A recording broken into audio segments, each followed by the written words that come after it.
There is a great lie that has been silently spreading for hundreds of years. That idleness is a sin. That busyness is glory. Modern society has programmed for humans an ironclad belief that the value of existence is measured by productivity. Productivity.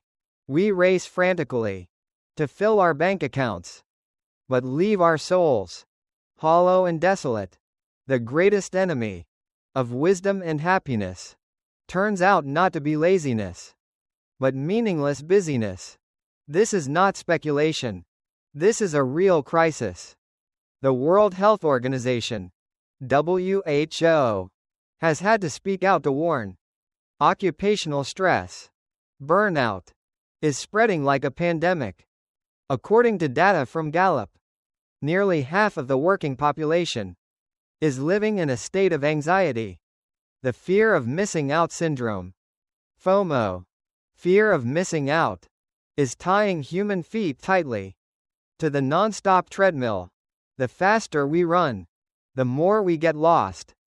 But on the other side of the hemisphere, in the boot-shaped country, Italy, the flow of life operates in a different way. There exists a philosophy, considered a cultural heritage, an antidote for this modern disease. That is, Dolce far niente, the sweetness of doing nothing, not laziness, but the art of enjoying the present moment.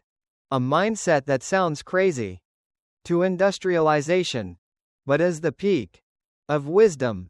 Today's video will be an exploratory journey, diving deep into the nature of rest through three main parts. Part 1. The cultural contrast between the fury of hustle culture and the stillness of the Italians, to see what humanity has lost. Part 2. Neuroscience perspective. Neuroscience. About alpha brainwaves. To understand why the brain needs boredom to become a genius. Part 3. Practice map. With specific methods, like the walking technique, La Passeggiata, to bring the peace of Italy right into your current living space. If your feet are tired from the races, please stop. At this rest stop for a moment. Your presence, right at this moment, is already a precious gift. No need to hurry. No need for pressure. Invite you to relax your shoulders and step with me into the world of stillness. Part 1. Debunking idleness. Cultural context. Contrast of two worlds. Try to imagine, in your mind right now, an interesting contrast between two halves of the world. In megacities, like New York or Tokyo, the pace of life is happening like a fast-forward movie. What do you see? Streams of people moving like whirlwinds. They brush past each other, but do not see each other. In hands are coffee cups. Take away, like fuel, poured into machines. Eyes glued to phone screens. In those places, speed is the measure of success. Busyness is a prestigious medal. Even in Japan, the dictionary had to give birth to a heartbreaking term, karoshi, death, from overworking. That is the extreme tragedy of a civilization that has unintentionally turned humans into machines that only know how to run and run until the battery runs out. But the picture will change completely differently when the lens shifts to Italy.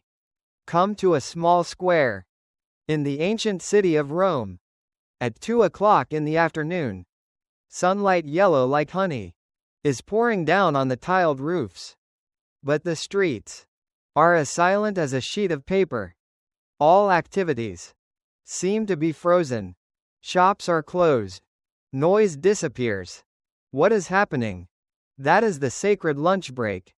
The Italians call it riposo. This is not a hurried nap. This is a ritual of regeneration. Italians do not eat in a hurry to return to the desk. They return home. They take off leather shoes. They loosen ties. They spend time to have lunch with family, enjoying pasta with a glass of wine, or simply taking a nap under the slow-turning ceiling fan. Toward the industrial mindset of the West and Asia, this action is considered a waste, unprofessional, even lazy. But the Italians have their own reasons.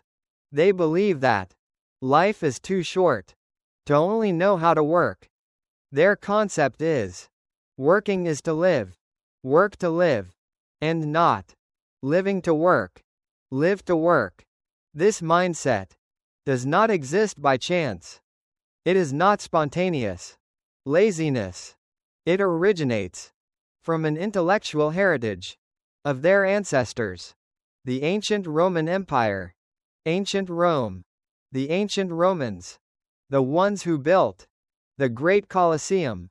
They had a definition wonderful about human value. They used the word otium to indicate idleness. But otium does not mean lying around. Otium is the period of time dedicated to art, dedicated to eating, dedicated to debates, and cultivating the soul. They considered otium the most noble privilege of a free human. Conversely, business work, the busyness of making money, was called by them negotium. Pay close attention.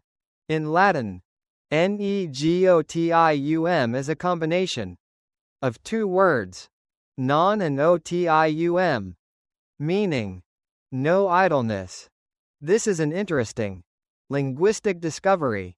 In ancient thinking, the natural state of humans is leisure, as otium, while work is only a negative state, is the absence of the joy of living. But the modern world has reversed this order. We worship negotium. We consider work the center of the universe, and look down on otium, viewing it as something to throw away. We have turned ourselves into slaves of the very jobs created by ourselves. But this boundary needs to be clarified. Otherwise, we will fall into a self-indulgent lifestyle. Many people mistakenly think Dolce far niente is laziness. Laziness. In reality, it is not so. Where does the difference lie? It lies in the mindset. Laziness is a state of escaping when humans have important work to do, but delay because of fear. Procrastination. You lie long on the sofa, hands scrolling the phone, but the mind is still tight like a string, still obsessed by deadlines, not yet finished. That is mental torture, not rest. Conversely, dolce far niente is intentional idleness. Idleness is when humans have finished responsibilities and actively press the pause button. You turn off all connections. You allow yourself to dissolve into space, to enjoy the present without guilt, without any sense of guilt. It is like you are enjoying a glass of premium wine. A person who knows how to enjoy does not gulp in one breath to quench thirst. They lightly swirl the wine glass. They smell the oak scent.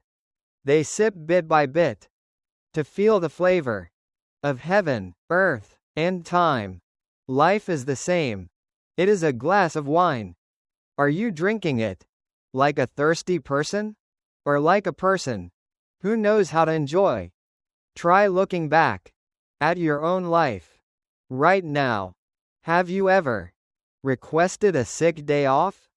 Sick day, even though the body is completely healthy?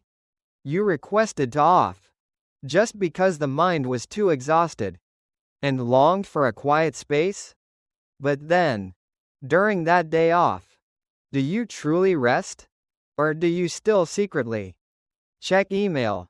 Still worry about work? Still feel guilty? Like a child doing wrong?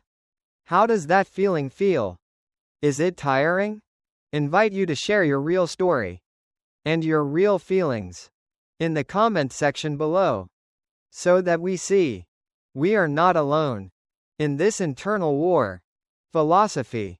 A human's life is not a list of things to do. To-do list for us to cross off every day. Life is a piece of music.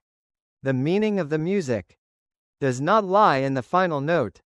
If the purpose of the music was to reach the final note, then the musicians who played the fastest would be the best ones? No. The meaning of the music lies in the melody of every moment, lies in the silences between the notes. Do not keep racing, so that when the music stops, only then startle to realize you haven't danced a single move. Part 2. The neuroscience of pause. Scientific counter-argument. The brain does not rust. Perhaps right now, an invisible fear is creeping in your mind. That voice whispers that if just sitting still, like this, then the brain will rust. If stopping the loading of information, then humans will become lagging and ignorant. That is a fatal misunderstanding that the busy culture has planted in our heads. The truth is, when you are busy, when you answer email, when you scroll social media, your brain is only in the mode of processing. Processing. It is like a highway with a traffic jam. Input information is too much, making the brain only worry about solving what is already known. It no longer has energy for new things. Only when humans stop, when the highway becomes clear, does the brain switch to a higher mode. That is the mode of creating. Creating. To explore what is yet unknown. Scientific evidence. The mysterious DMN network. This is not empty theory. Let neuroscience speak. Let us go back to the year 2001. At Washington University, Professor Marcus Reichel performed an experiment that shook the medical world. He used the scanner, functional magnetic resonance imaging, fMRI, to scan the brains of people who were in a state of rest, doing absolutely nothing. They just lay still, eyes closed and relaxing. Before that, the scientific world believed that when resting, the brain would turn off the lights, like a TV being unplugged. Energy consumption would drop to a minimum. But the result was truly astonishing. The brain does not sleep at all. On the contrary, it operates extremely intensely. It explodes like fireworks. In the dark, it consumes up to 20% of the entire body's energy. Even when you are not thinking anything. That mysterious active area was named by Professor Marcus as default mode network. Default mode network, abbreviated as DMN. What is this? This is exactly the office of the genius. When you stop working, the DMN network is activated. It begins to work like a diligent librarian. In the dark night, it silently connects fragmented ideas. It rummages through long-term memory. It cleans up information junk. And most importantly, it paints future pictures. Imagine like this. In your brain, there is a seesaw. One end is task positive network, task performance network. The other end is DMN. These two networks cannot be on at the same time. When the task end goes up, the creativity end must go down. You cannot both chase deadline and have breakthrough ideas. Only when you dare to stop does the seesaw reverse. The door of creativity truly open. If this scientific knowledge is helping you relieve the burden of guilt in your heart when spending time resting, then this is the most wonderful time for you to give the video a like button. Spreads this healing message to those who are exhausted. And if you haven't subscribed to the channel, press the subscribe button right away. Your companionship is a great motivation for us to continue this journey. Thank you for being here. Objective story. Newton and Archimedes. Human history. O's idleness. Deep words of thanks. Countless geniuses have found the truth exactly in the moment the DMN network operates. Let us look back at the year 1665, when the Great Plague broke out. In London, Cambridge University had to close. The young student, Isaac Newton, had to pack up to go home. At Woolsthorpe Farm, for 2 whole years, he had no laboratory, no supervising professor, no deadline. What did he do? He went for walks in the grass fields and sat blankly under the apple trees, exactly in that absolute silence, when he was not trying to solve any problem. Then the law of universal gravitation fell down. Like that apple, he found it, not by effort, but by relaxation.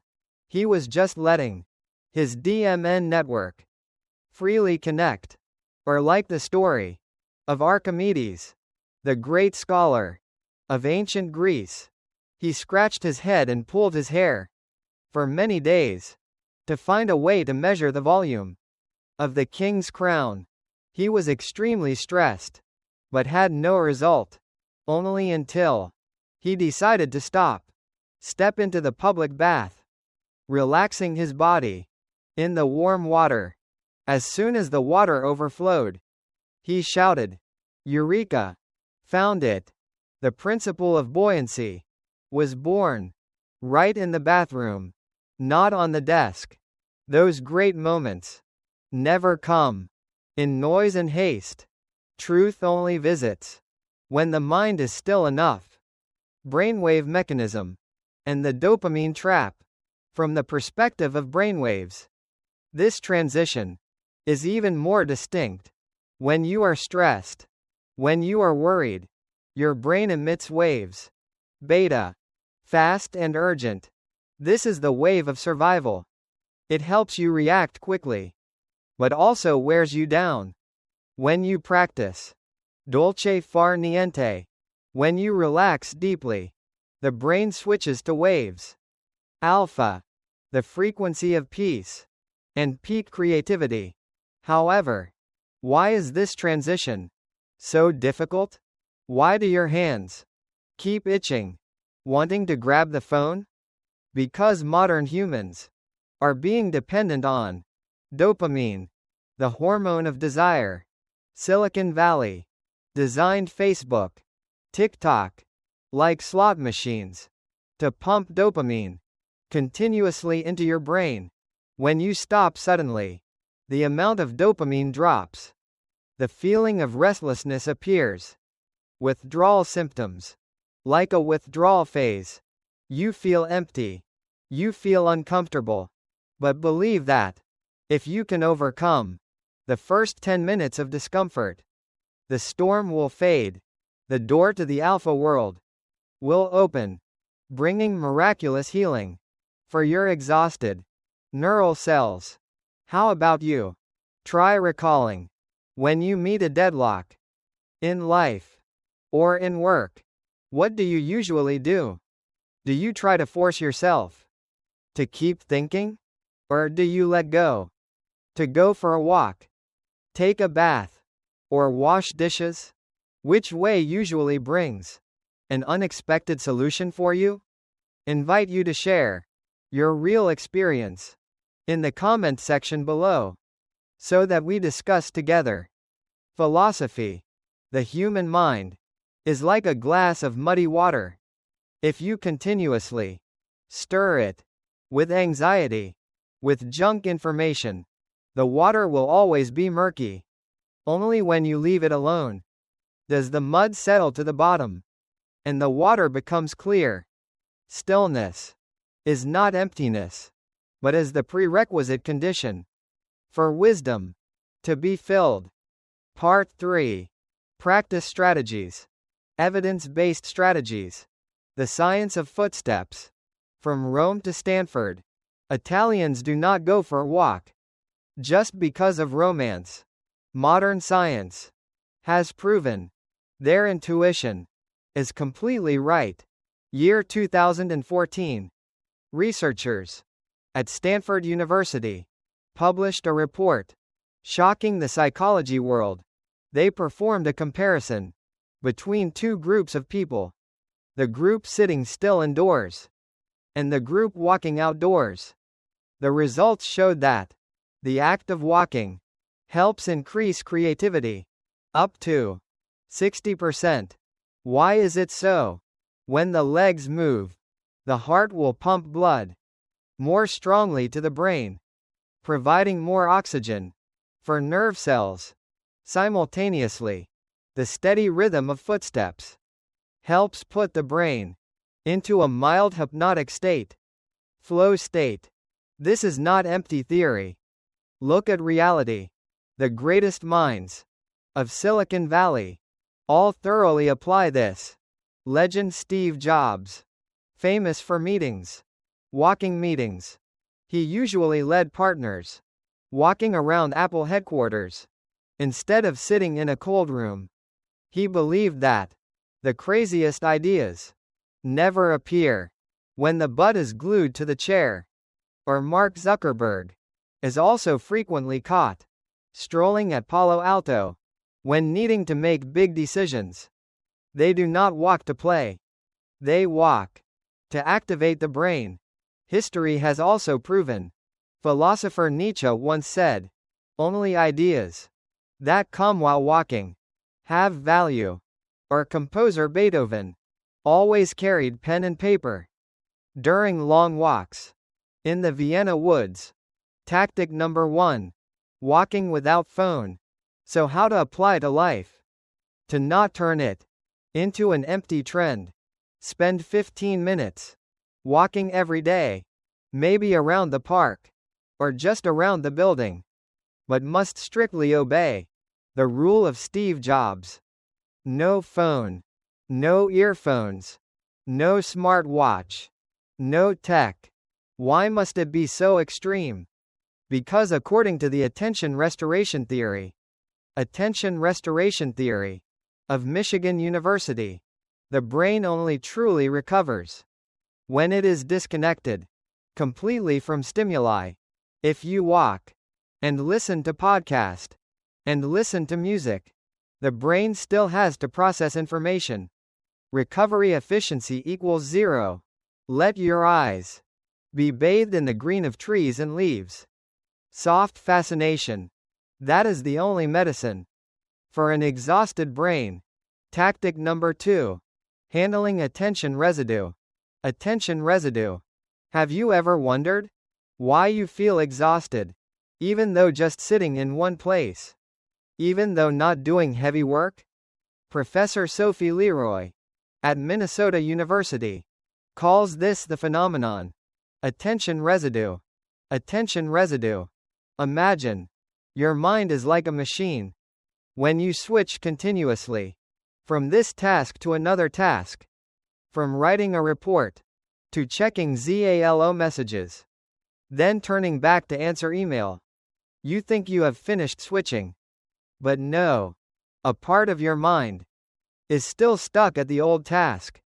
It is like dirt residue, accumulating gradually in the engine. After 8 hours of working, this residue layer thickens, causing the engine to overheat and stall. So what is the solution? We cannot quit the job.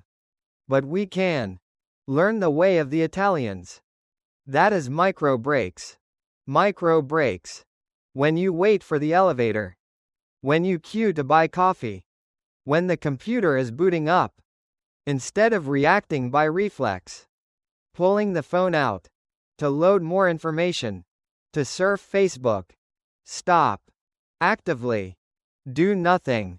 Let the brain have 2 precious minutes to clean up that pile of attention residue. Try looking at a tree, observing a drifting cloud, or simply observing 3 breaths in and out. This is the only way to cool down the brain engine before it overloads.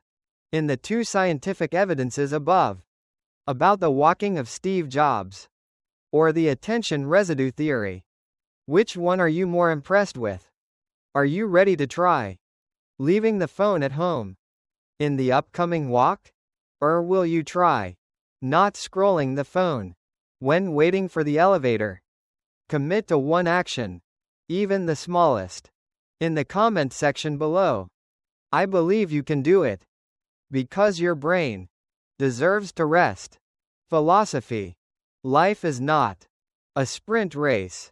Sprint. It is a long-distance run. Marathon. The person reaching the finish line is not the person running the fastest, but is the person who knows how to keep stamina best. Do not wait until collapsing to learn how to rest. Rest. To go further. Outro. Final thoughts. Final thoughts. We have gone together a long way from Roman squares to the neural laboratory to understand a truth that doing nothing sometimes is the best thing that humans can do for themselves. You were born called human. In English is human being, meaning human of existence, and not human doing, human of working. Your core value lies in existence, lies in the heart knowing to vibrate, not just lies in what you make or the amount of money you earn. Allow yourself to be lazy a little, to be sweet a little with yourself. That is not selfishness.